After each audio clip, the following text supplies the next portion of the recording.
Naospital ang aabot sa 21 batang badyaw sa Dawis, Bohol dahil sa pananakit ng tiyan. Nahulikam naman ang palit-pera modus ng isang kawatan sa Zamboanga City. Narito ang unang balita sa probinsya.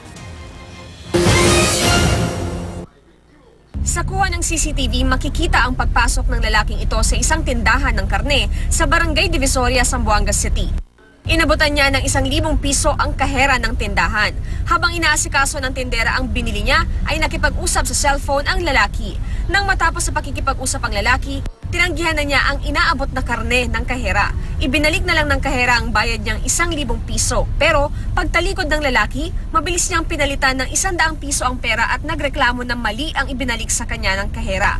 Napaniwala naman niya ang kahera kaya binigyan siya ng isa pang 1,000. Tinutugis na ng mga pulis ang kawatan. Aabot sa 21 batang badyaw sa Barangay Totolan, Dawis, Bohol ang naospital dahil sa pananakit ng tiyan at pagdurumi.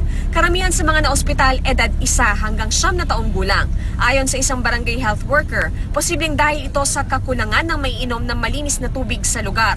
Nag-inspeksyon na ang mga taga-rural health unit ng bayan para matukoy ang sanhi ng pagkakasakit ng mga bata. Nagpaabot na rin ng tulong ang lokal na pamahalaan sa mga naospital. Para sa unang balita, Victoria Tulad, reporting.